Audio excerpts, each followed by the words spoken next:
عن أبي الدرداء رضي الله تعالى عنه قال قال رسول الله صلى الله عليه وسلم إن الله تبارك وتعالى يقول أنا الله لا إله إلا أنا مالك الملوك ملك الملوك قلوب الملوك في يدي وإن العباد إذا أطاعوني حولت قلوب ملوكهم عليهم بالرحمة والرأفة وإن العباد إذا عصوني حولت قلوب ملوكهم عليهم بالسخطة والنقمة فساموهم سوء العذاب فلا تشغلوا أنفسكم بالدعاء على الملوك ولكن اشغلوا أنفسكم بالذكر والتضرع كي أكفيكم আল্লাহ পাক রব্বুল আলামিন হাদিসে কুদসিতে উনি নিজে বলতেছে যে মানুষের অন্তরের মালিক কিন্তু আমি, তোমাদের মধ্যে যারা পাওয়ারফুল বাদশাহ আছে ওদের অন্তরের মালিক আমি আল্লাহ পাক রব্বুল আলামিন। তোমাদেরকে কোনো বাদশাহ ক্ষতিগ্রস্ত করতে পারবে না, কোনো পাওয়ারফুল মানুষ তোমাদেরকে ক্ষতিগ্রস্ত করতে পারবে না যতক্ষণ তোমাদের সম্পর্ক আমার সাথে থাকবে, তোমাদের অন্তরের সম্পর্ক আমার সাথে থাকবে। আনা মালিকুল মুলুক কুলুবুল মুলুক ফি ইয়াদি, সব মানুষের অন্তর আমার কুদরতি হাতের মধ্যে। আল্লামা মুল্লা আলী কারি রহমতুল্লাহ তাআলা আলাইহি এই হাদিসের ব্যাখ্যার মধ্যে লিখতেছে যে মানুষের অন্তরের মালিক বলল, মানুষের তো শরীরের মধ্যে অনেক কিছু আছে। আল্লামা আলুসি বাগদাদী রহমতুল্লাহ তাআলা আলাইহি বলতেছে মানুষের শরীরের মধ্যে সবচেয়ে গুরুত্বপূর্ণ স্থান কোনটি? এর উপর প্রায় ৩৬টি কৌল নকল করেছে আল্লামা আলুসি বাগদাদী রহমতুল্লাহ তাআলা আলাইহি তাফসীরে রুহুল মানির মধ্যে। সুবহানাল্লাহ, প্রায় ৩৬টি। যে মানুষের ব্রেন আসল না মানুষের অন্তর আসল? মানুষের শরীরের মধ্যে তার ব্রেন আসল না অন্তর আসল? যারা বিজ্ঞান নিয়ে গবেষণা করে তারা বলছে যে মানুষের ব্রেন হচ্ছে আসল, কিন্তু ইলমে তাসাউফে যারা মানবাত্মা শুদ্ধির ব্যাপারে যারা খাস করে থাকেন, সুফিয়া কেরাম, আল্লাহর ওলিরা, ওরা বলতেছে মানুষের ব্রেনের চেয়ে কোটি কোটি গুণ দামি মানুষের অন্তর, মানুষের কলব। সুবহানাল্লাহ বলেন, মানুষের কলবের মূল্য অনেক বেশি। আল্লামা আলুসি বাগদাদী রহমতুল্লাহ তাআলা আলাইহি তাফসীরে রুহুল মানির মধ্যে অনেকটা হাদিস নিয়ে আসছে এই প্রমাণের জন্য। একটি হাদিস আছে হযরত নোমান ইবনে বশীর রাদিয়াল্লাহু তাআলা আনহু থেকে। আমি বরকতের জন্য যদিও হাদিসটি একটু লম্বা তারপরেও পাঠ করতেছি যেন এই এলাকার মধ্যে বরকত হয়ে যায়। সকলে বলি আমিন। وعن النعمان بن بشير رضي الله تعالى عنه قال قال رسول الله صلى الله عليه وسلم الحلال بين والحرام بين وبينهما مشتبهات لا يعلمهن كثير من الناس فمن اتقى الشبهات استبرأ لدينه وعرضه ومن وقع في الشبهات وقع في الحرام كالراعي يرعى حول الحمى يوشك أن يرتع فيه ألا وإن لكل ملك حما ألا وإن حمى الله محارمه ألا وإن في الجسد مضغة إذا صلحت صلح الجسد كله وإذا فسدت فسد الجسد كله ألا وهي القلب মুত্তাফাকুন আলাইহি। সহিহ বুখারী শরীফ, মুসলিম শরীফের হাদিস। এই হাদিসের শরীফের শেষ দিকে নিয়ে বলছে আল্লাহ পাক রব্বুল আলামিনের কাছে মানুষের অন্তরের মূল্য। এই জন্য আমরা যত ইবাদত বন্দেগী করি, যত কথা বলতেছি, যাই করতেছি পৃথিবীতে, অন্তরের মধ্যে যদি সাদ থাকে, অন্তর ইখলাস থাকে অন্তরের মধ্যে, আল্লাহ রব্বুল আলামিনের কাছে কবুল। আর ইখলাস নাই অন্তরের মধ্যে, পরিষ্কার মন নয়, আল্লাহ পাক রব্বুল আলামিন এইগুলাকে গ্রহণ করে না। কিতাবুস সালাতে মিশকাত শরীফের মধ্যে হাদিস আছে, মানুষ নামাজ পড়ে উম্মুল ইবাদাত, কিন্তু তার অন্তর যদি ক্লিন না হয়, পরিষ্কার না হয়, তাহলে এই নামাজও আল্লাহর কাছে গ্রহণযোগ্য নয়, আল্লাহ রাব্বুল আলামিনের কাছে কবুল নয়।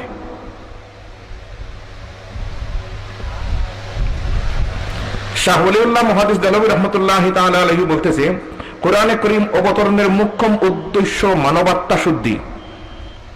পুরা কোরআনে কারীমের মুখ্য উদ্দেশ্য মানবাত্মা শুদ্ধি। এই জন্য কোরআনে কারীমকে আল্লাহ রাব্বুল আলামিন পাঠিয়েছে।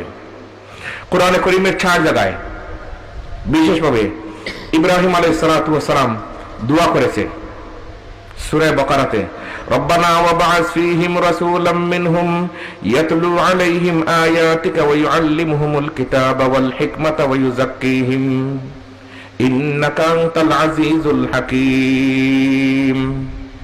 এই আয়াতের তাফসীরে কবিরের মধ্যে ইব্রাহিম আলাইহিস সালাতু ওয়াস সালাম উনি নিজে বলতেছে যে তাজকিয়ায়ে নফস, মানবাত্মা শুদ্ধি, নবী মুহাম্মদ রাসূলুল্লাহ সাল্লাল্লাহু আলাইহি ওয়াসাল্লাম থেকে নিয়ে আদম আলাইহিস সালাতু ওয়াস সালাম পর্যন্ত নবীরা, সব নবীদের মুখ্য কাজ ছিল, আসল কাজ ছিল মানবাত্মা শুদ্ধি করা, মানুষের অন্তরকে পরিষ্কার করা। বলি, মানুষের অন্তরকে পরিষ্কার করা। অন্তর পরিষ্কার না হইলে কোনো ইবাদত কবুল নাই। লা সালাতা ইল্লা বিহুজুরিল কলব। আমি নামাজ পড়তেছি কিন্তু আমার অন্তর পরিষ্কার নয়, এই নামাজ কবুল না। তিরমিজি শরীফের ব্যাখ্যা লেখছে ইবনুল আরবী রাহমাতুল্লাহি তাআলা আলাইহি, কিতাবের নাম আরিজাতুল আহওয়াজি, তিরমিজি শরীফের ব্যাখ্যা। এর ভূমিকায়, আরিজাতুল আহওয়াজির ভূমিকার মধ্যে ইবনুল আরবী রাহমাতুল্লাহি তাআলা আলাইহির লাইফ হিস্টোরি নিয়ে আলোচনা যেখানে করেছে, এখানে উনি নিজে বলতেছে যে আমি বালিগ হওয়ার পর থেকে, প্রাপ্তবয়স্ক হওয়ার পর থেকে আজকে পর্যন্ত যত নামাজ পড়েছি, আমি যখন নামাজে দাঁড়াইলাম আল্লাহু আকবার বলার পরে আলহামদুলিল্লাহি রাব্বিল আলামিন যতক্ষণ পর্যন্ত আরশে মুআল্লা থেকে আমি আওয়াজ শুনলাম না হামিদানি আব্দি, ততক্ষণ পর্যন্ত আমি কোনোদিন দ্বিতীয় নম্বর আয়াত আমি তিলাওয়াত করি নাই। নামাজ পড়ছে কিন্তু নামাজের মতো। হামিদানি আব্দের আওয়াজ আমি বালিগ হওয়ার পর থেকে আমি শুনতাম যে আরশে মুআল্লা থেকে আমার প্রত্যেক আয়াতে আয়াতে আমার জবাব দেওয়া হচ্ছে। আমরা কোথায়, ওরা কোথায়? আমরা কোথায় আর তারা কোথায়? আমাদের নামাজের অবস্থা কোথায়? আমাদের অন্তর থাকে। নামাজে দাঁড়াইলাম আল্লাহু আকবার বলে, এখানে অন্তর চলে গেল বৈরগী বাজারে গিয়ে গাড়িতে উঠলো, বিরতিহীন গাড়িতে সিলেট শহরে। আছে কি আছে না? নামাজ পড়তেছি, নামাজ কাজেও আসে না। কেন? অন্তরের সাথে নামাজের কোনো মিল নেই। এটা শুধু সিস্টেমটা পালন করতেছি। আবু দাউদ শরীফ 1 নম্বর খণ্ড 61 নম্বর পৃষ্ঠায় পুরাতন নুসখা যেগুলো আছে, এইগুলায় হযরত উবাদা ইবনে সামিদ রাদিয়াল্লাহু তাআলা আনহু থেকে একটি হাদিস, আমি বরকতের জন্য এই হাদিসটিও আপনাদের সামনে পাঠ করতেছি।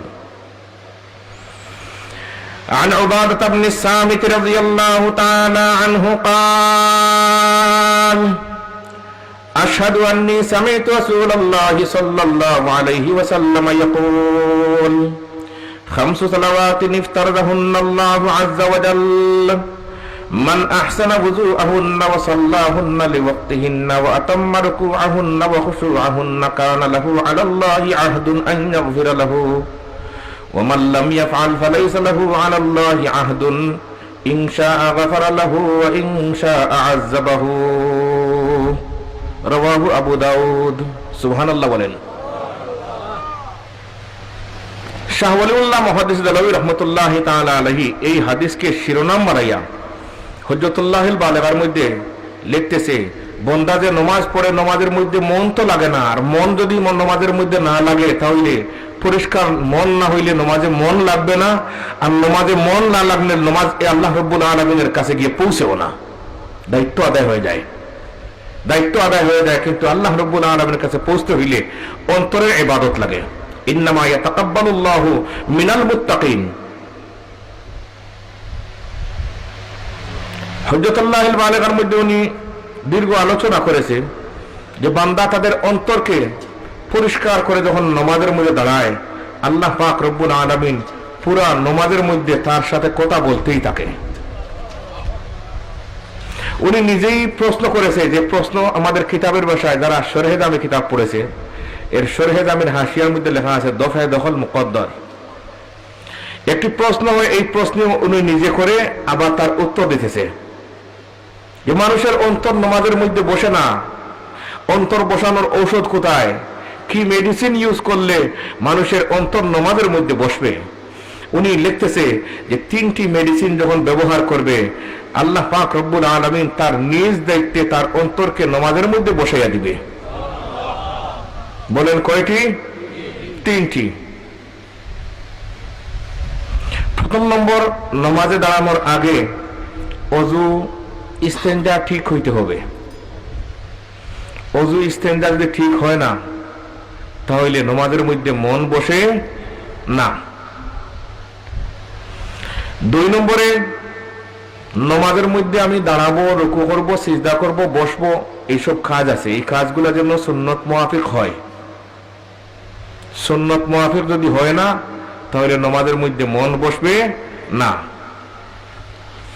3 নম্বর, নামাজের মধ্যে তাকবীরে তাহরিমা আল্লাহু আকবার থেকে স্টার্ট হয়ে আসসালামু আলাইকুম ওয়া রাহমাতুল্লাহ পর্যন্ত আমরা যা পড়ি, এই সবগুলা বিশুদ্ধ হইতে হবে। যদি বিশুদ্ধ হয় না, তাহলে নামাজের মধ্যে মন বসে না।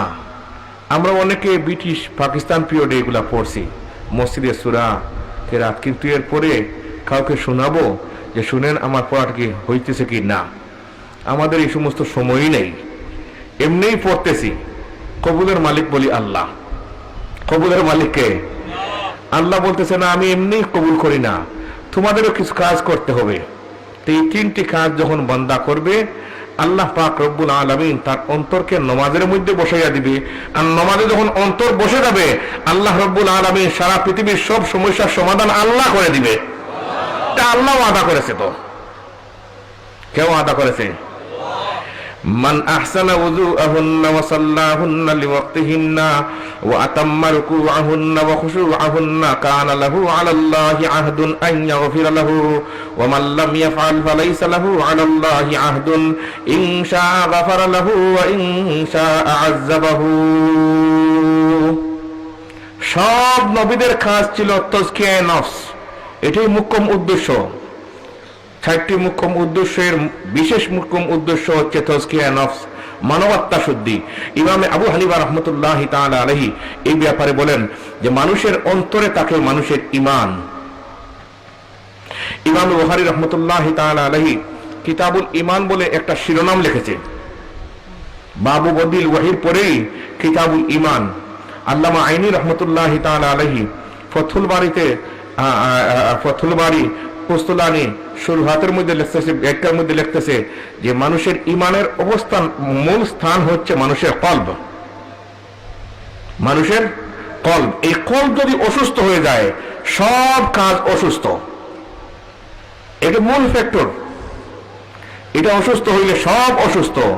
এই জন্য কোরআনে কারীমের মধ্যে আল্লাহ পাক রব্বুল আলামিন আমার তিলাওয়াতকৃত আয়াত সূরা শামসের 9 এবং 10 নম্বর আয়াত, এর আগে আল্লাহ রব্বুল আলামিন কসম করেছে। কোরআনে কারীমের মধ্যে আল্লাহ রব্বুল আলামিন মখলুকের সৃষ্টির কসম করেছে। সৃষ্টির মধ্যে সবচেয়ে বড় বড় সৃষ্টি যেগুলা, এগুলার আল্লাহ রব্বুল আলামিন কসম করেছে। মোট 60টি জিনিসের কসম করার পরে বলছে এই মানুষ সফল, যে মানুষ তার আত্মশুদ্ধি করেছে, যে মানুষ তার অন্তরকে পরিষ্কার করে ফেলেছে। আদংশ এই মানুষ, যে মানুষ তার অন্তরকে পরিষ্কার করতে পারে নাই। কাজী ইয়াদ রাহমাতুল্লাহি তাআলা আলাইহি তার কিতাব শিফা কিতাব 2 ভলিউমে, প্রথম নম্বর ভলিউমে 437, 37 এবং 38 নম্বর পৃষ্ঠায় মোট 13টি হাদিস এনেছে কাজী ইয়াদ রাহমাতুল্লাহি তাআলা আলাইহি। সুবহানাল্লাহ কইতারানি কাজী ইয়াদ রাহমাতুল্লাহি তাআলা আলাইহি। আমি বরকতের জন্য একটি আপনাদের সামনে পাঠ করব। মানবাত্মা শুদ্ধি যদি না হয়, দুনিয়াতে কোনো কিছুই নাই, সব আমল ধ্বংস, মানবাত্মা শুদ্ধি ব্যতীত। হাদিসটি আছে বাইহাকি শরীফের রেফারেন্সে। রাবি হাদিসের ওমর ইবনুল খাত্তাব রাদিয়াল্লাহু তাআলা আনহু عن عمر بن الخطاب رضي الله تعالى عنه أن رسول الله صلى الله عليه وسلم كان في محفل من أصحابه إذ جاء أعرابي قد صاد زبا فقال من هذا قالوا نبي الله صلى الله عليه وسلم فقال واللات والعزى لا آمنت به أو يؤمن هذا الزب وطرحه بين يدي النبي صلى الله عليه وسلم فقال النبي صلى الله عليه وسلم يا زب فأجابه بلسان مبين يسمعه القوم جميعا لبيك يا رسول الله وسعديك فقال قل من أنا قال أنت رسول رب العالمين وخاتم النبيين وقد أفلح من صدقك وخاب من كذبك فأسلم الأعرابي سبحان الله নবীজি সাল্লাল্লাহু আলাইহি ওয়াসাল্লামের খেদমতে ওমর রাদিয়াল্লাহু তাআলা আনহু বলতেছে, আমরা ওয়াজ শুনতেছি, আমার বর্বর যুগের একজন ফ্রেন্ড বন্ধু আসছে, এসে বলল, ওমর এখানে কি হচ্ছে? বলে এখানে ওয়াজ চলতেছে। বলে কে ওয়াজ করতেছে? বলে আমাদের নবী, বিশ্ব নবী মুহাম্মদ মুস্তাফা সাল্লাল্লাহু আলাইহি ওয়াসাল্লাম। উনি ওয়াজ করতেছে। সে বলল, উনার ওয়াজ তো শুনবো দূরের কথা, আমি উনাকে সাপোর্ট করব না, আমি একটা সাপ নিয়ে আসছি। উনি মনে হয় চায়নার লোক ছিল। সাপ নিয়ে আসছে সে, এই সাপ নিয়ে স্যুপ বানাইয়া খাবে। ঘুমাইছেননি? চায়নায় ভাইরাস বার হয়েছেনি। সাপ নিয়ে আসছে, গুই সাপ, জব্ব গুই সাপ নিয়ে আসছে। বললো যে গুই সাপ যদি মুহাম্মদের উপর বিশ্বাস রাখে, ইমান কবুল করে, আমিও কবুল করব, আর গুই সাপ কবুল করবে না, আমিও কবুল করব না। এটা তো অসম্ভব কথা, ঠিক কিনা? অসম্ভব কথা। সব অসম্ভব সম্ভব হয়ে যায় যারা আত্মশুদ্ধি করেছে, যাদের কলব পরিষ্কার, ওদের সামনে যত অসম্ভব আছে, সব আল্লাহ সম্ভব করে দেয়। এটা শুধু নবীদের সাথে না, শুধু ওলিদের সাথে না, কিয়ামত পর্যন্ত যাদের অন্তরের সম্পর্ক থাকবে আল্লাহর সাথে, তাদের সাথে যত অসম্ভব আছে তাদের সামনে সবকে আল্লাহ রাব্বুল আলামিন সম্ভব করে দিবে। এই কথা বলে তার সাপটা ছেড়ে দিল নবীজির সামনে। নবীজি সাল্লাল্লাহু আলাইহি ওয়াসাল্লাম সাপকে সম্বোধন করে বললেন, ইয়া জাব্বু, গুই সাপ।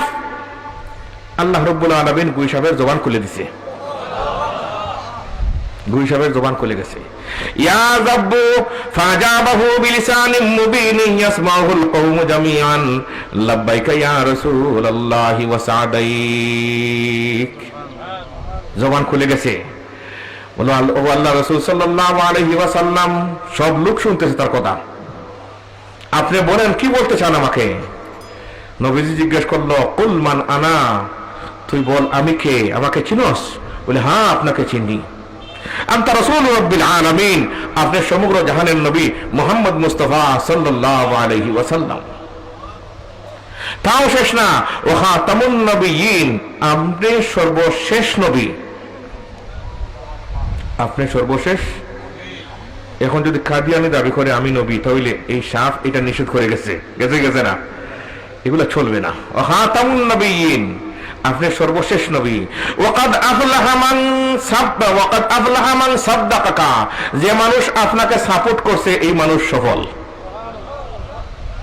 এই সাপোর্টের ব্যাপারে শাইখুল হাদিস জাকারিয়া রাহমাতুল্লাহি তাআলা আলাইহি মন্তব্য করতেছে যে এই সাপোর্ট যদি কোনো মানুষ মুখ দিয়ে সাপোর্ট করে মুহাম্মদ রাসূলুল্লাহ, ঈমান হবে কি হবে না? আর যদি কোনো মানুষ অন্তর দিয়ে সাপোর্ট করে, এটা ঈমান হবে। মুখ দিয়ে ঈমান যদি সাপোর্ট করে, তাহলে এটা কবুল হবে কি হবে না? সুফিয়ায়ে কেরাম তাসাউফ নিয়ে যারা চিন্তা ফিকির করে, তাসাউফ নিয়ে যারা আপনার গবেষণা করে, তারা বলতেছে তার ঈমান মুখ দিয়ে বললে কবুল হবে না, অন্তর থেকে বললে কবুল হবে। সে বলতেছে, সাপ বলতেছে, আপনি সর্বশেষ নবী। ওয়াকাদ আফলাহা মান সাদ্দাকাকা, যে মানুষ আপনাকে সাপোর্ট করলো এই মানুষ সফল। ওয়া খাবা মান কাযযাবাকা, যে মানুষ আপনাকে সাপোর্ট করলো না এই মানুষ ধ্বংস, এই মানুষ ধ্বংস। যারাই সাপোর্ট করেছে আল্লাহ পাক রব্বুল আলামিন তাদের অন্তরের মধ্যে ঈমানের নূর জ্বালিয়ে দিয়েছে। হযরত শেখ কৌড়িয়া রহমতুল্লাহি তাআলা আলাইহি, সকলে বলি আবার রহমতুল্লাহি তাআলা আলাইহি, আমার শেখ ও মুর্শিদ হযরত শেখ কৌড়িয়া রহমতুল্লাহি তাআলা আলাইহি, উনি বলেছিল যে অন্তরের সম্পর্ক যদি আল্লাহর সাথে হয় না, অন্তর যদি পরিষ্কার হয় না, তোমার কোনো কাজে আসবে না। আর যদি অন্তর পরিষ্কার হয়, তোমার অল্প আমল আল্লাহ রব্বুল আলামিনের কাছে গ্রহণ হয়ে তুমি জান্নাতের অধিবাসী হয়ে যাবা। উনি প্রায় সময় বলে থাকতো, হযরত শেখ কৌড়িয়া রহমতুল্লাহি তাআলা আলাইহি, লোকজন তার কাছে গিয়ে বলতো যে হুজুর আমার জন্য দোয়া করেন, ছেলের জন্য দোয়া করেন, আমার ছেলে আনলিগেল, এই ছেলে বিদেশ যাচ্ছে, আমি আসতেছি, এই অনেক কিছু বলতো। যাই বলতো সবারকে বলে থাকতো উনি যে আল্লাহর সাথে সম্পর্ক ঠিক রাখবেন, কলবের সম্পর্ক আল্লাহর সাথে যেন থাকে, আল্লাহ আপনার সব সমস্যার সমাধান করে দেবে।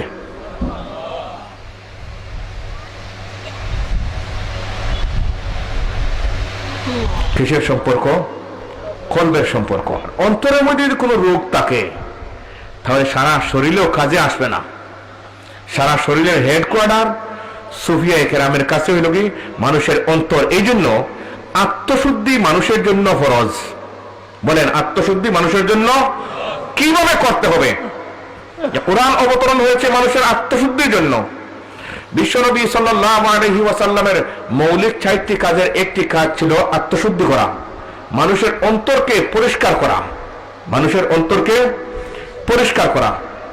হযরত শেখ কৌড়িয়া রহমতুল্লাহি তাআলা আলাইহি একটি হাদিস প্রায় সময় বলে থাকতো এবং একটি আয়াত। আমি শেখ পড়তো, সেই বরকতের কারণে আপনাদের সামনে হাদিস এবং আয়াতটি পাঠ করতেছি। আল্লাহ যেন তৌফিক দান করে, সকলে বলি আমিন। عن عبد الله بن مسعود رضي الله تعالى عنه قال تلا رسول الله صلى الله عليه وسلم فمن يرد الله أن يهديه يشرح صدره للإسلام فقال رسول الله صلى الله عليه وسلم إن النور إذا دخل الصدر انفسخ فقيل يا رسول الله هل لتلك من علم يعرف به قال نعم التجافي من دار الغرور والإنابة إلى دار الخلود والاستعداد للموت قبل نزوله رواه الترمذي। তো শেখ তাশও বলে থাকতো যে অন্তরের সম্পর্ক যেন থাকে আল্লাহর সাথে। আল্লাহ পাক রব্বুল আলামিন আপনার অন্তরের মধ্যে যদি কবুল করে নেয় অন্তরকে, আপনার সব আমল কবুল। আর অন্তরকে যদি আল্লাহ রব্বুল আলামিন কবুল করে না, আপনি অনেক কিছু করবেন, শেষ পর্যন্ত দেখবেন যে আপনার রেজাল্ট 0 হয়ে গেছে।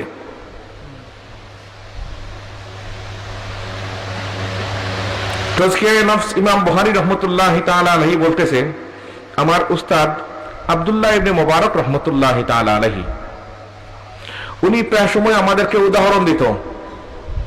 আব্দুল্লাহ ইবনে মুবারক রাহমাতুল্লাহি তাআলা আলাইহি, যে তোমরা যদি চাও যে আত্মশুদ্ধি করবা, অন্তরকে পরিষ্কার করবা, তাহলে আমি 2 ব্যক্তিকে দেখিয়ে দিব, এই 2 ব্যক্তির মতো তোমাদের আত্মশুদ্ধি যেন হয়ে যায়। একজনের নাম হলো ফুজাইল ইবনে ইয়াদ রাহমাতুল্লাহি তাআলা আলাইহি, আর একজনের নাম সাহল ইবনে আব্দুল্লাহ তস্তরি রাহমাতুল্লাহি তাআলা আলাইহি। রেফারেন্স আল্লামা ইবনুল ইমাদ হাম্বলি রাহমাতুল্লাহি তাআলা আলাইহি তার কিতাব শাজারাতুজ যুহবের মধ্যে আনছে। ইমাম বুখারী রাহমাতুল্লাহি তাআলা আলাইহি বলেন, আমাদের উস্তাদ আব্দুল্লাহ ইবনে মুবারক রাহমাতুল্লাহি তাআলা আলাইহি এই 2 জনের কথা প্রায়ই বলে থাকতেন। ফুজাইল ইবনে ইয়াদ রাহমাতুল্লাহি তাআলা আলাইহি, সাহল ইবনে আব্দুল্লাহ তস্তরি রাহমাতুল্লাহি তাআলা আলাইহি, ওদের মতো আত্মশুদ্ধি লাগবে। ওদের আত্মশুদ্ধি কেমন ছিল? ফুজাইল ইবনে ইয়াদ রাহমাতুল্লাহি তাআলা আলাইহি ওনার সব অর্থ সম্পত্তি দুনিয়াতে যা ছিল সব আল্লাহর রাস্তায় দিয়ে দিয়েছে। সুবহানাল্লাহ কয়েকবার। ওনাকে জিজ্ঞেস করা হইল যে আপনি কোন মযহবের কাজ করতেছেন? সব দিয়ে দিলেন আল্লাহর রাস্তায়, আপনার ছেলে সন্তানের জন্য কিছু রাখলেন না, নিজের জন্য কিছু রাখলেন না।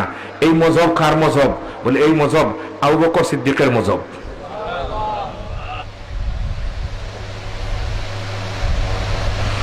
আপনার খাওয়ার ব্যবস্থা কেমন করে হবে? বলে আমার খাওয়ার ব্যবস্থা মহানবী সাল্লাল্লাহু আলাইহি ওয়াসাল্লামের হাদিস শরীফের মধ্যে আছে, তিরমিজি শরীফের মধ্যে হাদিসটা আছে। ফুজাইল ইবনে ইয়াদ বলতেছে, বলে হাদিসটি কি? বলে হাদিসটি আব্দুল্লাহ ইবনে আব্বাস রাদিয়াল্লাহু তাআলা আনহু থেকে বর্ণিত। সুবহানাল্লাহ, জোরে হবে আপনারা। এই রোগে দুনিয়া আজকে খাইলো তো। عن عبد الله بن مسعود رضي الله تعالى عبد الله بن عباس رضي الله تعالى عنهما قال قال رسول الله صلى الله عليه وسلم من جاء أو احتاج فكتمه الناس كان حقا على الله أن يرزقه رزق سنة من حلال سبحان الله। যে মানুষ ক্ষুধার্ত থাকবে, ফুজাইল ইবনে ইয়াদ বলতেছে আমি সবকিছু আল্লাহর রাস্তায় দিয়ে দিছি, এখন যখন উপাস হব তখন একমাত্র শেয়ার করব আল্লাহর সাথে। আরো জোরে সুবহানাল্লাহ। রোগ তাহলে তো আসতেই বলবেন। তো এই রোগ কিন্তু সমাজের মধ্যে মানে কি হয়ে গেছে, ডায়াবেটিসের মতো বহুমূত্র হয়ে গেছে। সকলের অন্তরে এটাই রোগ ছিল, এটাই রোগ আছে। ফুজাইল ইবনে ইয়াদকে জিজ্ঞেস করলো কিভাবে, বলে এই হাদিস শরীফের মধ্যে আসছে যদি কোনো মানুষের কোনো অবস্থা থাকে না, দুনিয়ার কোনো মানুষের সাথে শেয়ার করে না। আমরা তো মানুষের সাথে বলে দিই আমার এটা প্রয়োজন, এটা প্রয়োজন। আল্লাহ তখন বলে আমার কাছে বললে তো আমি হইতো আমি দিয়ে দিতাম, কিন্তু সে তো আমার সাথে শেয়ার করে না, মানুষের সাথে শেয়ার করে। আল্লাহ বেজার হয়ে যায়। আল্লাহ কি হয়ে যায়? বেজার হয়ে যায়। বলতেছ তুমি লুকিয়ে রাখো, তোমার মধ্যে রাখো, তুমি উপাস থাকো, তোমার খবর করতেছি। তোমার উপর যেমন দৈনন্দিন 5 ওয়াক্তের নামাজ আমি ফরজ করে দিয়েছি, আমি আল্লাহ রাব্বুল আলামিনের উপর ফরজ তোমাকে খাওয়ানো। ফাকাতাবাহুন নাস কানা হাক্কান আই ওয়াজিবান। মুল্লা আলী কারি রাহমাতুল্লাহি তাআলা আলাইহি মিরকাতের মধ্যে অর্থ লিখতেছে হাক্কান আই ওয়াজিবান। আর আল্লামা বদরুদ্দিন আইনি রাহমাতুল্লাহি তাআলা আলাইহি বুখারী শরীফের ব্যাখ্যা বদলেছে ওয়াজিবান नहीं है ये फर्जन है। কানা হাক্কান আলাল্লাহি আন ইয়ারযুকাহু রিজকা সানাতিন মিন হালাল। আল্লাহ পাক রব্বুল আলামিনের উপর ফরজ হয়ে যায় এই ব্যক্তিকে 1 বছরের হালাল রিজিক দান করা। ফুজাইল ইবনে ইয়াদ বলতেছে আমি এই মযহবের উপর সব আল্লাহর রাস্তায় দিয়ে দিলাম। সাহেল ইবনে আব্দুল্লাহ তস্তরি রাহমাতুল্লাহি তাআলা আলাইহি উদাহরণ দিত এই জন্য। সাহেল ইবনে আব্দুল্লাহ তস্তরি রাহমাতুল্লাহি তাআলা আলাইহি বদরুল মওদুদের মধ্যে আল্লামা খলিল আহমদ সারানপুরি রহমতুল্লাহি তাআলা, সকলে আবার রহমতুল্লাহ আলাইহি বলি। আরে হিন্দুস্তানের উলামায়ে কেরামের যে 5-6 জন মানুষ স্বর্ণের পদক পেয়েছিল, আরবের আলিমরা বলেছিল তাদের কিতাব দেখার পরে যে এইটা কোনো মানুষের লেখা নাই, নিশ্চয়ই এগুলো কোনো ফেরেশতা লেখছে। 4 আলিমের এর মধ্যে একজন খলিল আহমদ সারানপুরি রহমতুল্লাহি তাআলা আলাইহি, শেখুল জাকারিয়া রহমতুল্লাহি তাআলা আলাইহি, আর শাহ ওলিউল্লাহ মুহাদ্দিস দেলভী রহমতুল্লাহি তাআলা আলাইহির শাগির্দ। এরা 6 জনকে আর 2 জন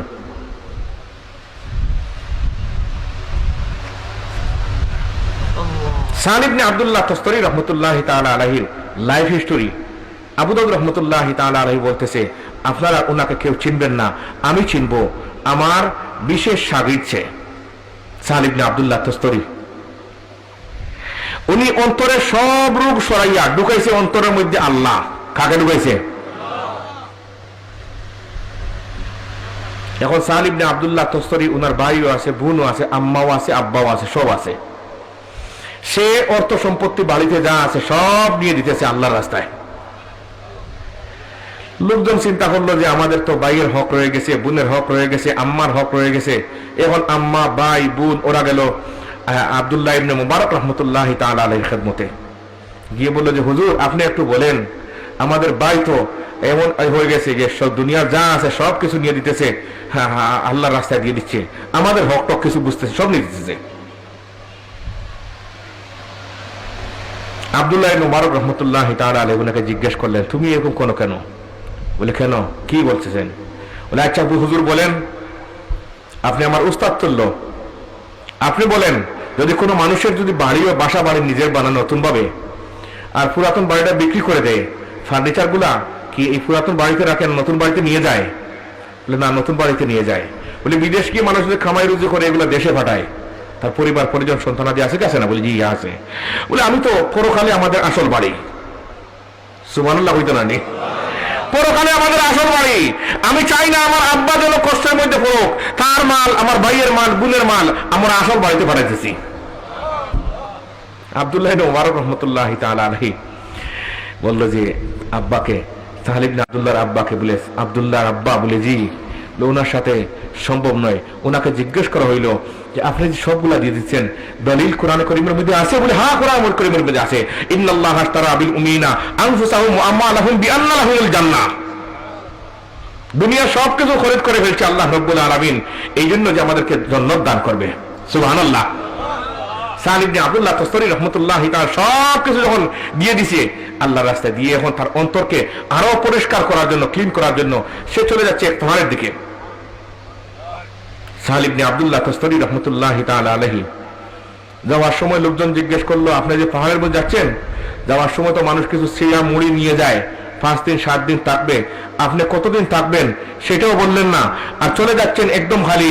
বলি যে আল্লাহ পাক রব্বুল আলামিন আমাকে সৃষ্টি করেছে, তাকে আমার অন্তরের মধ্যে স্থান দিয়েছি, দেখি সে আমার ব্যবস্থা কি করতে পারে। আল ঈমানু ইয়ামানিন ওয়াল হিকমাতু ইয়ামানিন। মজবুত ঈমানের অধিকারী ছিল। পাহাড়ের যখন গুহায় চলে গেছে, গিয়ে দেখে তার আগে আরেকজন মানুষ এই গুহার মধ্যে চলে গেছে। সে নীরবে আল্লাহ রাব্বুল আলামিনের ইবাদত করতেছে। সুবহানাল্লাহ। পাহাড়ের গুহায় সাল ইবনে আব্দুল্লাহ তুস্তারি বলেন, যখন আমি ভিতরে ঢুকলাম দেখি যে একজন মানুষ অন্তত 80 হাত লম্বা।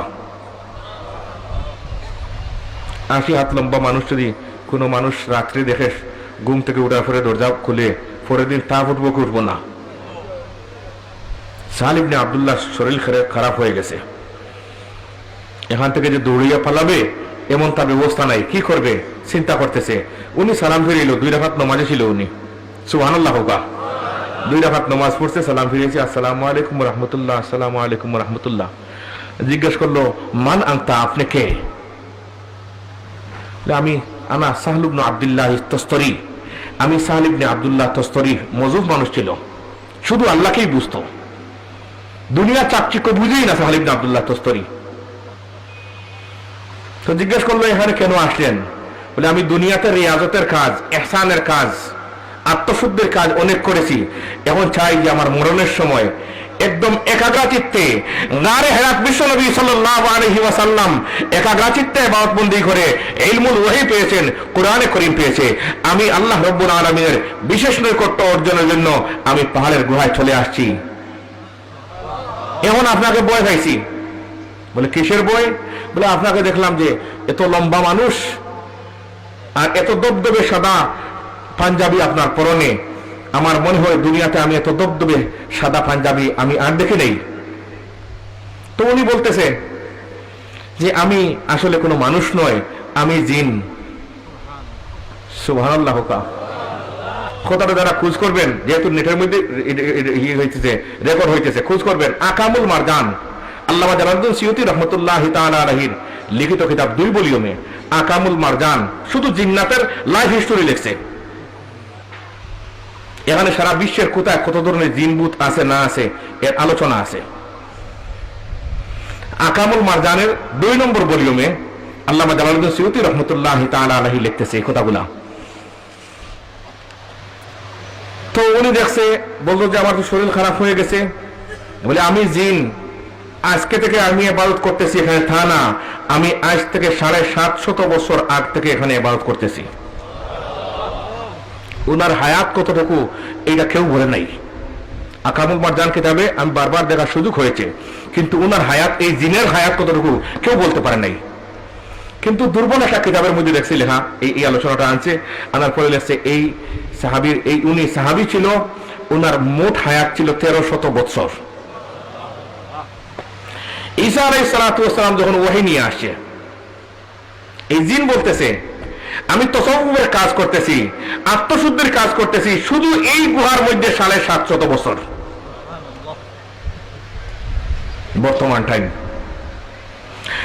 সাল ইবনে আব্দুল্লাহ তুস্তারি যেদিন 2 জাহানের সর্দার মুহাম্মদুর রাসূলুল্লাহ সাল্লাল্লাহু আলাইহি ওয়াসাল্লাম নবুয়ত পাইছে, ওনার থেকে আরো 700 বছর আগে আমি এই দুনিয়াতে এসেছি। সুবহানাল্লাহ।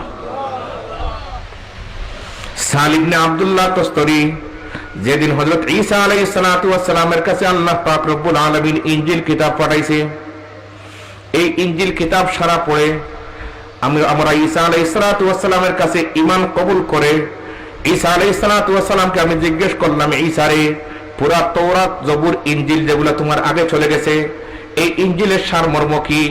ঈসা আলাইহিস সালাতু ওয়াস সালাম বললেন, ইনজিলের সারমর্ম হচ্ছে আত্মশুদ্ধি, তাসাউফ। এটাই হচ্ছে ইনজিলের সারমর্ম। আমি হযরত ঈসা আলাইহিস সালাতু ওয়াস সালামের কাছে তাসাউফের কাজ স্টার্ট করে ঈসা আলাইহিস সালাতু ওয়াস সালামের কাছে ঈমান কবুল করে এই গুহার মধ্যে চলে আসছি। আমি ইবাদত বন্দেগীর মধ্যেই আছি। আজ থেকে 750 বছর আগে আমার এই পরনের মধ্যে পাঞ্জাবি আছে। আমি কোনো গুনার কাজ করি নাই বিদায় আমার অন্তরের যেমন পরিষ্কার রাখছে আল্লাহ রাব্বুল আলামিন, আমার পরনের কাপড়টাও পরিষ্কার দবদবে সাদা রাখছে। দুলের কোনো দরকার নাই। কারণ বন্দা গুনাহ করলে অন্তরের মধ্যে গিয়ে দাগ পড়ে, স্পট পড়ে। কোথায় পড়ে? অন্তরের মধ্যে। হাদিসটি মুত্তাফাক আলাইহি, বুখারী শরীফের মধ্যে হাদিস আছে, মুসলিম শরীফের মধ্যে একটা। আমি বরকতের জন্য আপনাদের সামনে পাঠ করতেছি। আন হুযায়ফা রাদিয়াল্লাহু তাআলা আনহু قال عن حذيفة رضي الله تعالى عنه قال قال رسول الله صلى الله عليه وسلم تعرض الفتن على القلوب كالحصير عودا عودا فأي قلب أشربها نكتت فيه نكتة سوداء وأي قلب أنكرها نكتت فيه نكتة بيضاء حتى تصير على قلبين أبيض مثل الصفا فلا تضره فتنة ما دامت السماوات والأرض والآخر أسود مربادا كالكوز مجقيا لا يعرف معروفا ولا ينكر منكرا إلا ما أشرب من هواه সুবহানাল্লাহ বলেন।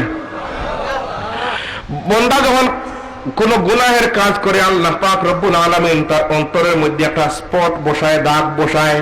সাহল ইবনে আব্দুল্লাহ তুস্তরীরে, আমি ঈসা আলাইহিস সালাতু ওয়াস সালামের কাছে ঈমান কবুল করেছি।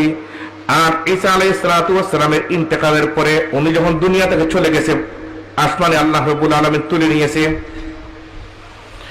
সাইয়্যিদুল মুরসালিন মুহাম্মদ রাসূলুল্লাহ সাল্লাল্লাহু আলাইহি ওয়াসাল্লাম যেদিন নবুয়ত লাভ করেছে, যেদিন নবুয়ত লাভ করেছে, কথা অনেক দূর থেকে আনতে হবে বলি ইনশাআল্লাহ। একটু দূরে যাচ্ছি, না গেলে চলবে না। যেদিন নবীজি সাল্লাল্লাহু আলাইহি ওয়াসাল্লাম নবুয়ত দান করছে, আল্লামা কুসতুলানী রাহমাতুল্লাহি তাআলা আলাইহি মাওয়াহিবুল দুনিয়ার মধ্যে দীর্ঘ আলোচনাটা আনছে। নবীজি সাল্লাল্লাহু আলাইহি ওয়াসাল্লাম মক্কাতে যখন নবী হইছে, নবীজি সাল্লাল্লাহু আলাইহি ওয়াসাল্লামের অন্তরের যে লোক ছিল আবু বকর সিদ্দিক রাদিয়াল্লাহু তাআলা আনহু, কে? আবু বকর সিদ্দিক রাদিয়াল্লাহু তাআলা। উনি ছিল সিরিয়ায়। সিরিয়াতে তার কাছে আল্লাহ রাব্বুল আলামিন মেসেজ পাঠাইছে। সুবহানাল্লাহ। আল্লাহ মেসেজ পাঠায় মানুষের অন্তরে। বলেন কোথায়? মানুষের অন্তরে আল্লাহ মেসেজ পাঠায়। অন্তর যদি ক্লিন হয় মেসেজ পাঠাবে, আর অন্তর ক্লিন নয় আল্লাহর মেসেজ এই অন্তরে গিয়ে পৌঁছবে না। সিরিয়াতে আবু বকর সিদ্দিক রাদিয়াল্লাহু তাআলা আনহু, উনি রাত্রে স্বপ্নে দেখে দুনিয়ার মধ্যখান মক্কা শরীফ থেকে সূর্য উদয় হইতেছে। মুসলিম শরীফের হাদিস, দুনিয়ার মধ্যখান হচ্ছে মক্কা শরীফ। হাদিসটি আব্দুল্লাহ ইবনে ওমর রাদিয়াল্লাহু তাআলা আনহু থেকে বর্ণিত। আন আব্দুল্লাহ ইবনে ওমর রাদিয়াল্লাহু তাআলা আনহুমা قال قال رسول الله صلى الله عليه وسلم يا اهل مكه انتم من وسط الارض। মক্কাবাসী, তোমরা দুনিয়ার একদম মধ্যখানে। এখন দুনিয়ার মধ্যখান থেকে সূর্য উদয়, বিষয়টা তো ঠিক হইল না। সূর্য উদয় হয় পূর্ব দিকে, পশ্চিম দিকে গিয়া সূর্যাস্ত হয়। ব্যাপারটা কি? আবু বকর সিদ্দিক রাদিয়াল্লাহু তাআলা চলে গেল এক রাহিবের কাছে। একটু সংক্ষেপে কথা বলতেছি। রাহিবের কাছে চলে গেছে, গিয়ে দেখে যে রাহিবের সামনে 500-550 মানুষ বসা। ওরা বড় বড় রাহিব হল যারা, তাদের সকলের উস্তাদ, উনি ওয়াজ করতেছে। আবু বকর সিদ্দিক রাদিয়াল্লাহু তাআলা সামনের দিকে অ্যাডভান্স হইল, গিয়ে জিজ্ঞেস করলো যে আমি রাহিব সাহেবের সাথে কথা বলবো। রাহিব খুব রাগ করে বলল, মান আনতা, কে আপনি? বলে, আনা আবু বকর ইবনে কুহাফা, আমি কুহাফার ছেলে আবু বকর। সুবহানাল্লাহ। আমি কুহাফার ছেলে আবু বকর। বলে, মিন আইনা আনতা, কই আপনার বাড়ি, কোথা থেকে আপনি আসছেন? বলে, আমার বাড়ি মক্কা নগরীতে, আমি কুরাইশের মানুষ। সুবহানাল্লাহ। কুরাইশের মানুষের মূল্যায়ন সব জায়গায় কি বেশি। যখন কুরাইশ বলছে তখন রাহিব বুঝতে পারছে যে এই বংশ থেকে তো নবী আসবে, কখন আসবে, আমরা তো সব ওয়েটে আছি, অপেক্ষায় আছি, নবী নাকি? ওর দিকে চেহারা দিকে তাকাইতেছে। আবু বকর সিদ্দিক জিজ্ঞেস করলো, কি আমার দিকে চেহারা দিকে তাকান, কে ব্যাপার কি? তুমি জানো না একটা মেসেজ আছে আমার কাছে, আমি তওরাত জবুর ইনজিল নিয়ে স্টাডি করি, ওরা সব বড় বড় সারা পৃথিবীর রাহিব যারা আছে ওদেরকে আমি শিক্ষা দেই, তোমাদের এই খানদানের মধ্যে আখেরি নবী সাল্লাল্লাহু আলাইহি ওয়াসাল্লাম আসবে। আজ থেকে 4000 বছর আগে ইব্রাহিম আলাইহিস সালাতু ওয়াসালাম দোয়া করে আল্লাহ রাব্বুল আলামিন কবুল করে দিয়ে গেছে। ربنا وبعث فيهم رسولا منهم يتلو عليهم آياتك ويعلمهم الكتاب والحكمة ويزكيهم إنك أنت العزيز الحكيم। ইব্রাহিম আলাইহিস সালাতু ওয়াসালাম এই দোয়া করার কারণে তাফসীরে কবিরের মধ্যে 13টি কারণ লেখছে কেন ইব্রাহিম নবী আলাইহিস সালাতু ওয়াসালামের নাম আমরা নামাজে পড়ি আর কোন নবীর নাম আমরা পড়ি না, তাও একবার না ডাবলিং হয়। আমাদের নবীর নাম দুইবার, ইব্রাহিম নবীর নামও পড়ি। আল্লাহুম্মা সাল্লি আলা মুহাম্মাদিন ওয়া আলা আলি মুহাম্মাদ কামা সাল্লাইতা আলা ইব্রাহিমা ওয়া আলা আলি ইব্রাহিম ইন্নাকা হামিদুম মাজিদ। আল্লাহুম্মা বারিক আলা মুহাম্মাদিন ওয়া আলা আলি মুহাম্মাদ কামা বারাকতা আলা ইব্রাহিমা ওয়া আলা আলি ইব্রাহিম ইন্নাকা হামিদুম মাজিদ। আর কোন নবীর নাম নাই। সূরা শুআরা 84 নম্বর আয়াতেও এর আলোচনা আছে, ওয়াজআলনি লিসানা সিদকিন ফিল আখিরিন। এখানে অনেক শিক্ষণীয় বিষয় দিয়ে গেছে। আল্লাহ রাব্বুল আলামিন বলছে, ইব্রাহিম নবী দোয়া করছে, আল্লাহ ভবিষ্যৎ প্রজন্মের কাছে আমার নামটা যেন স্মরণ থাকে, এই ব্যাপারে আমার রিকোয়েস্ট আল্লাহ আপনার কাছে। আল্লাহ বলতেছে, ইব্রাহিম তোমার রিকোয়েস্ট না, যাদের অন্তরের সম্পর্ক আমার সাথে তাদের সব রিকোয়েস্ট দুনিয়া এবং আখিরাতে আমার কাছে কবুল। এটা আমার দায়িত্ব। কার দায়িত্ব? প্রচার প্রসারের দায়িত্ব কার? আল্লাহর।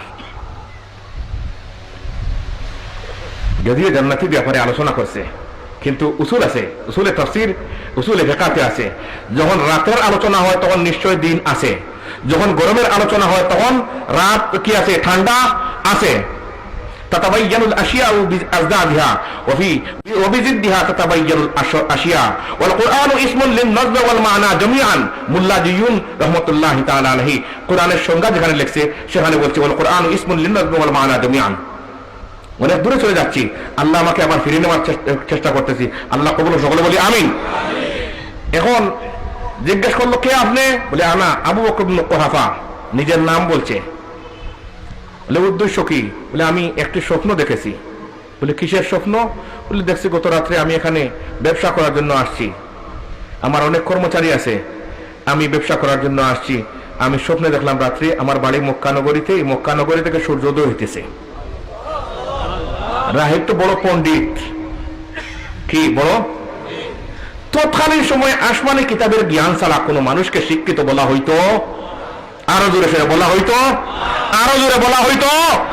এই কথাটা ইমাম বুখারী রাহমাতুল্লাহি তাআলা আলাইহি বুখারী শরীফ কিতাবুল ইলমের মধ্যে আছে। সুবহানাল্লাহ, জোরে হবে আবার। আমি বরকতের জন্য ইমাম বুখারী রাহমাতুল্লাহ এর শিরোনামটা আমি পড়তেছি, বাবুল ইক্তিবাত বিল ইলমি ওয়াল হিকমতি। কানা উমর রাদিয়াল্লাহু তাআলা আনহু তাফাক্কাহু ক্বাবলা আন তুসাওয়াদু ওয়া কানা আবু আব্দুল্লাহ ওয়া বাদা আন তুসাওয়াদু ওয়া ক্বাদ তাআল্লামা আসহাবুন নবী সাল্লাল্লাহু আলাইহি ওয়া সাল্লামা বাদা কিবর সিন্নিহিম। وعن عبد الله بن عمرو بن العاص رضي الله تعالى عنه قال قال رسول الله صلى الله عليه وسلم إن الله لا يقبض العلم انتزاعا ينتزعه من العباد ولكن يقبض العلم بقبض العلماء حتى إذا لم يبق عالما اتخذ الناس رؤوسا جهالا فسئلوا بغير علم فافتوا بغير علم فافتوا بغير علم فضلوا وأضلوا. سبحان الله. বলবেন না? وفي رواية عن معاوية رضي الله تعالى عنه قال قال رسول الله صلى الله عليه وسلم من يريد الله به خيرا يفقهه في الدين وإنما أنا قاسم والله يعطي. এইগুলোর আমি অর্থ বলবো না, অর্থ যারা উলামা একরাম অবশ্যই বুঝতে পারছেন।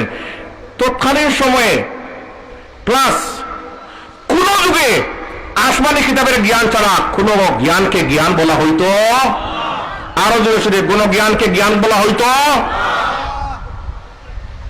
আমরা কি করতেছি এটা আমরা বুঝি। আমরা আজকে মহামূর্খতাকে জ্ঞান হিসেবে কি করতে বুঝতেছি। কেন? আমাদের অন্তর পরিষ্কার নয়, আত্মশুদ্ধি হয় নাই, তাসাউফ হয় নাই, ইহসান হয় নাই আমাদের। আবু বকর সিদ্দিক রাদিয়াল্লাহু তাআলা আনহু ওনাকে বলল যে এই আলোচনা ওদের সামনে করলে সমস্যা আছে। সমাজও খারাপ বলা মানুষ আছে গেছে না? আছে, সব জায়গায়। সব মানুষ কিন্তু খারাপ না। এই মজলিসের মধ্যে বসা কত মানুষ আছে, এই পুরা মাহফিলের মধ্যে সবচেয়ে আলোকিত মানুষ কিন্তু ওনাকে আমাদের চোখ দিয়ে দেখতেছি না, আমাদের চোখে কাজ করেন না। তিরমিজি শরীফে 3টি হাদিস আছে যে এই চোখগুলা কাজ করতেছে না। রওয়ায়াতটা একটু রওয়ায়াত আপনাদের সামনে পড়ি। আন উসামা ইবনে যায়েদ রাদিয়াল্লাহু তাআলা আনহু قال اشرف النبي صلى الله عليه وسلم على أطم من آطام المدينة فقال هل ترون ما أرى قالوا لا قال فإني لأرى الفتن تقع خلال بيوتكم كوقع المطر وفي رواية الترمذي عن أبي ذر رضي الله تعالى عنه قال قال رسول الله صلى الله عليه وسلم إني أرى ما لا ترون وأسمع ما لا تسمعون أتت السماء وحق لها أن تئت والذي نفسي بيده ما فيها موضع 4 أصابع إلا وملك واضع جبهته ساجدا لله والله لو تعلمون ما أعلم لضحكتم قليلا ولبكيتم كثيرا وما تلذذتم بالنساء على الفرشات ولخرجتم إلى السعودات تجأرون إلى الله قال أبو ذر يا ليتني كنت شجرة توزد رواه الترمذي سبحان الله وبحمده. وفي رواية عن رافع الأنصاري رضي الله تعالى عنه قال كنا نصلي وراء النبي صلى الله عليه وسلم فلما رفع رأسه من الركعة قال سمع الله لمن حمده فقال رجل من ورائه ربنا لك الحمد حمدا كثيرا طيبا مباركا فيه فلما فرغ رسول الله صلى الله عليه وسلم من الصلاة قال من المتكلم آنفا قلت أنا قال فلقد رأيت 39 ملكا يقتدرونها من يكتبها أول سبحان الله মুত্তাফাক আলাইহি রওয়ায়াত। আমাদের চোখে কাজ করতেছে না, চোখ কি করতেছে? মিস করতেছে, চোখ ভুল করতেছে। আসল মানুষ আমরা চিনতেছি না। আবু বকর সিদ্দিককে বলল যে এখানে বললে সমস্যা আছে, তুমি চলে যাও আমার খাস রুমে। চলে গেল আবু বকর সিদ্দিক খাস রুমে, গিয়ে বলল যে কি স্বপ্নে দেখছো? স্বপ্নে দেখলাম মক্কা নগরী থেকে সূর্যোদয় হইতেছে। সুবহানাল্লাহ। তো উনি বলল যে তুমি যে স্বপ্ন দেখছো খবরদার কারোর সাথে শেয়ার করবা না, শেয়ার করলে তোমাকে জবে করে দেওয়া হবে। এই যে আমার সামনে 500-700 মানুষ ছিল, এই সব আখিরি জমানার নবী যে আসবে এই সুসংবাদ এই স্বপ্নের মধ্যে। এই সুসংবাদ তারা যে যিনি স্বপ্ন দেখবে ওনাকে কাতল করবে আর নবীকেও কাতল করবে। এরা এই জন্য তৈরি হয়ে বসে আছে। আবু বকর সিদ্দিক রাদিয়াল্লাহু তাআলা আনহুকে বললাম তুখবির আহাদাম মিন আসহাবিকা ইয়া আবু বকর, আবু বকর তোমার সঙ্গী সাথে কারোর সাথে শেয়ার করবা না। আবু বকর সিদ্দিক বলল না বলবো না। তাহলে এই স্বপ্নের পিছনে 3টা সুসংবাদ রয়েছে। আরো জোরে হোক সুবহানাল্লাহ। ও তো নবীজির নবুয়ত হইতা বিষয় সুবহানাল্লাহ, আরো জোরে হোক সুবহানাল্লাহ। প্রথম নম্বর সুসংবাদ, গত রাত্রে বিশ্বনবী মুহাম্মদ মুস্তাফা সাল্লাল্লাহু আলাইহি ওয়াসাল্লামকে আল্লাহ পাক রব্বুল আলামিন মক্কা নগরীতে নবুয়ত দান করেছে। 2 নম্বরের সুসংবাদ আনতা ওয়াজিরুন লাহু ফি হায়াতিহি, যতদিন এই নবী থাকবে আপনি আবু বকর তার প্রধানমন্ত্রী হিসাবে থাকবে। 3 নম্বরের সুসংবাদ ওয়া খলিফাতুন লাহু বাদা মাউতিহি, এই নবীর ইন্তেকালের পরে উনি আপনি তার অ্যাসিস্ট্যান্ট হিসাবে থাকবে। সুবহানাল্লাহ। এই 3টি সুসংবাদ। আবু বকর সিদ্দিক রাদিয়াল্লাহু তাআলা চিন্তা করলো এখানে আর বসার সময় না, এখানে আর বসার সময় না। গিয়ে সঙ্গী সাথীদেরকে বললো যে এই মালের মালিককে? বলে আপনি বস। আপনি? বলে আমার সব মাল 100 টাকার মাল 10 টাকা। মাল খরচ করা স্টার্ট হয়ে গেছে।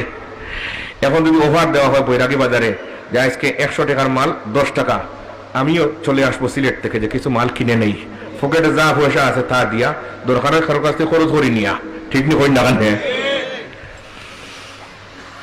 এখন লোকজন ভিড় করছে মাল নেওয়ার জন্য, সব মাল বিক্রি। সঙ্গী সাথীরা বললো যদি 50% হইতো তাহলে চলতো। বলে আরে 50-50 না, এই সবগুলা যদি আমি এমনি ছেড়ে যাই কোনো অসুবিধা নাই, আমার কাজ হয়ে গেছে, কারোর সাথে কোনো আলোচনা নাই।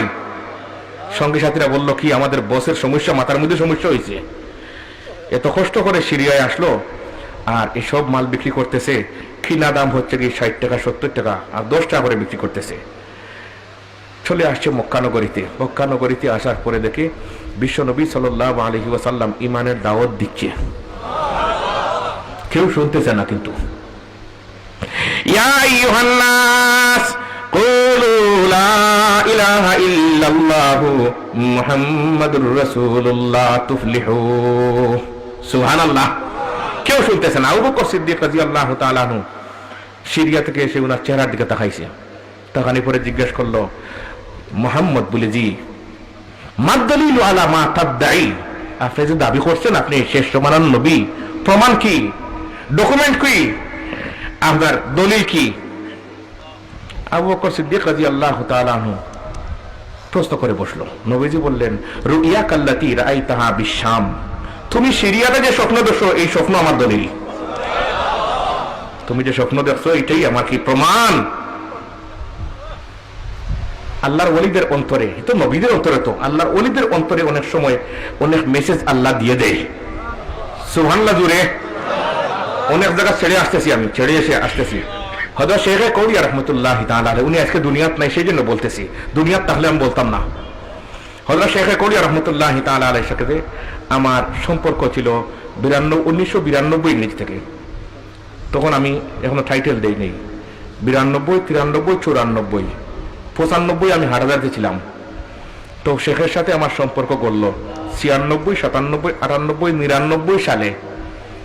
আমি আমার বাড়ি থেকে আসার পরে আমার উস্তাদ জিজ্ঞেস করলো যে সাহেব তো অসুস্থ, উনাকে দেখে আসছো? আমরা না, বলে আগামীকালকে আমরা সাহেবকে দেখতে দেব। জি আচ্ছা। রাত্রে আমি দেখলাম স্বপ্নে, আমার জীবনে এক জিনিস এটা বলতেছি, স্বপ্নে দেখি হযরত কৌরিয়া সাহেব রহমতুল্লাহি তাআলা আলাইহি উনি একটা চকির মধ্যে দাঁড়ানো আর একটা শর্ট পাঞ্জাবি পরনে, সবুজ রঙের একটু পুরানা পাঞ্জাবি পরনে, আর উনি আমাকে বলতেছে যে আসো তোমার সাথে আমি মুআনাকা করব। তো আমি শেখের সাথে মুআনাকা করব স্বপ্নের মধ্যে। এরকম স্বপ্ন অনেক সময় দেখলে আমরা কোনোদিন তার স্মরণ রাখি না, ভুল বলে যাই, দেখে করে জিকাইও না, কিচ্ছু না। আমারও তদ্রূপ হয়েছে ঘটনা। পরের দিন আমার উস্তাদরা হাফেজ আনোয়ার সাহেব রহমতুল্লাহি তাআলা আলাইহি, উনিও রহমতুল্লাহ আলাইহি হয়ে গেছে, একজন শুধু খালি জীবিত আছে, হযরত মাওলানা তৈয়বুর হুজুর দামাত বারাকাতুহু, উনি ছিল। তো আমরা একসাথে গেছি একটা নাবানা লেডিজে হুজুরের খেদমতে। আমি স্বপ্ন দেখছি, ভুলে গেছি, কিন্তু এটা বলার জন্য আমি যাই নাই। এখানে যাওয়ার পরে আমি ছোট্ট ছিলাম, হুজুরের আগে, আমি একটু পিছনে। তো কৌরিয়া সাহেব রহমতুল্লাহি তাআলা আলাইহি বলল পিছনে কে? তো হুজুর হাফেজ আনোয়ার সাহেব রহমতুল্লাহ আলাইহি বলল যে মৌলানা শরীফ আমার নাম, আপনাদের এখানে শরফুদ্দিন লেখা, আসলে শরীফ আমার নাম। তো মৌলানা শরীফ। তো কৌরিয়া সাহেব জিজ্ঞেস করলো গত রাত্রে তুমি কি স্বপ্নে দেখছো? ও আমার জীবনে বুঝলাম, এর আগে বুঝতাম যেটা সব বুড়ো হইলো অলফিরা করলি আছে দেখুন এখানে। এই তো আমার সমস্যা হইলো যে কি দেখলাম। আমি তো এই স্বপ্ন কার কাছে বলি নেই, কার সাথে কোনো শেয়ার হয় নাই আমার। আমি যাদের সাথে গেছি ওদের সাথে কোনো কথা নাই, আমি তো ভুলে গেছি। উনি বলার কারণে স্মরণ হয়েছে। এখন বলছে কি দেখছো? আমি বললাম সাহেব আমি তো বলতে দেখছি এই ঘটনা, একটা চকির মধ্যে দাঁড়াইয়া আর আপনি শর্ট একটা পাঞ্জাবি পরনে, সবুজ কালারের, রং গেছে গেছে বাপ এরকম, আমার সাথে মুআনাকা, আমি আপনার সাথে মুআনাকা করতেছি, তাহলে উঠো। তো উঠার পরে উনি আমার সাথে মুআনাকা করে সব সবক দিয়ে বললো যে তুমি এই বছর থেকে দেওবন্দ চলে যাও। এই আমি 3 বছর পড়ানোর পরে দেওবন্দ গেলাম। এই বুঝলাম যে মানুষের অন্তরের মধ্যে যে মেসেজ দেয় কে? আরো জোরে, অন্তরের মধ্যে মেসেজ দেয় কে? যে অন্তর ক্লিন পরিষ্কার, এই অন্তরে। এর উপরে আরেকটি কথা আমি বলতেছি, হুজুর চলে আসলো আলহামদুলিল্লাহ। আর 2 মিনিট মাত্র 2 মিনিট। খাজা মঈনুদ্দিন চিশতি রহমতুল্লাহি তাআলা আলাইহি, আমি অনেকবার ছেড়ে দিচ্ছি ইনশাআল্লাহ, সময়ের তো অসুবিধা আছে। মঈনুদ্দিন চিশতি রহমতুল্লাহি তাআলা আলাইহি, সাধারণ এমনি রহমতুল্লাহি তাআলা আলাইহি, ইতিহাস কিন্তু অনেক লম্বা। আসলে এই দুইটা ইতিহাস অনেক লম্বা। অন্তরে মেসেজ পড়ে, কোথায় মেসেজ পড়ে? বিদায়ে ইহসানের আলোচনা কেন প্রত্যেক জুমাদের করা হয় রে ভাই? ইন্নাল্লাহা ইয়ামুরু বিল আদলি ওয়াল ইহসান ওয়া ইতাই যিল কুরবা ওয়া ইয়ানহা আনিল ফাহশাই ওয়াল মুনকারি ওয়াল বাগয়। ইহসান কি জিনিস? ইমাম বুখারী রাহমাতুল্লাহি তাআলা আলাইহি বুখারী শরীফ কিতাবুল ঈমানের মধ্যে আরেকটা কথা আছে, আমি শুধু শিরোনামটা বলে যাচ্ছি। কালা আম্মারুন, ইমাম বুখারী বলতেছে, আমার উস্তাদ আম্মার বলতেছে, কালা আম্মারুন সালাসুম মান জামাআহুন্না ফাকাদ জামাআল ঈমান আল ইনসাফু বিন নাফসিকা, সুবহানাল্লাহ, জুড়ে হোগা। قال عمار ثلاث من جمعهن فقد جمع الإيمان الإنصاف من نفسك وبذل السلام للعالم والصدقة من الإفطار। এই কথা থেকে আমি স্টার্ট করব। আব্দুল্লাহপুরে ওয়াজ আছে ইনশাআল্লাহ, ইতিহাস লম্বা, আমি বলবো না, সময় নষ্ট করতে আমি চাই না। আল্লাহ আমরা আমাদের বসা আশাকে কবুল করুন, সকলে বলি আমিন। আত্মশুদ্ধি আল্লাহ আমার অন্তরকে কবুল করুন, সকলে বলি আমিন। আজকের এই মাহফিলকে আল্লাহ রাব্বুল আলামিন কবুল করুক, আগামী দিনও হর কিছু মোয়ানে মজার থেকে হেফাজত করুক। সম্মানিত মুসল্লিয়ানে কেরাম, আজকেই হয়তো জীবনে আর দেখা হবে।